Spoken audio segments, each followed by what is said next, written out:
প্রাক মৌসুম প্রীতি ফুটবল এবার গাভীর জোড়া গোলে দক্ষিণ কোরিয়ার আরেক ক্লাব দায়েগু এফসির বিপক্ষে গোল উৎসব করেছে বার্সেলোনা। প্রাক মৌসুম প্রস্তুতিতে এশিয়া সফরে থাকা কাতালান জায়ান্টরা সোমবার ৫-০ গোলে এই প্রীতি ম্যাচ জিতেছে। আগের ম্যাচে এফসি সিউলের বিপক্ষে ৭ গোল দিলেও ৩টি গোল হজম করেছিল বার্সা।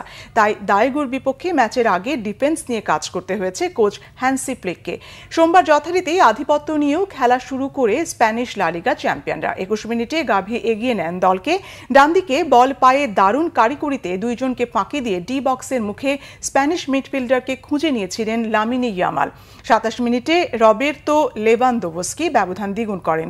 সিউলের বিপক্ষে দলের প্রথম গোলটি করা এই পোলিশ স্ট্রাইকার জেরার্ড মার্টিনেন্সের ৬ গজ বক্সের মুখে বাড়ানো বল টোকায় জালে জড়ান। আগে ম্যাচে একটি গোল করা গাভী বিরতির ঠিক আগে ডান দিক থেকে বল হাওয়ায় ভাসিয়ে নিজের দ্বিতীয় গোলটি করেন। ৫৪ মিনিটে দানি ওলমোর পাস থেকে ১৭ বছরের ফরওয়ার্ড আন্তোনি ফার্নান্দেস দলের পক্ষে চতুর্থ গোলটি করেন। ১০ মিনিট পর এরিক গার্সিয়ার পাস বক্সে পেয়ে প্লেসিং শটে স্কোর লাইন ৫-০ করেন মার্কাস রাশফোর্ড। ম্যানচেস্টার ইউনাইটেড থেকে ধারে বার্সায় যোগ দিয়েছেন ইংলিশ তারকা ফরওয়ার্ড।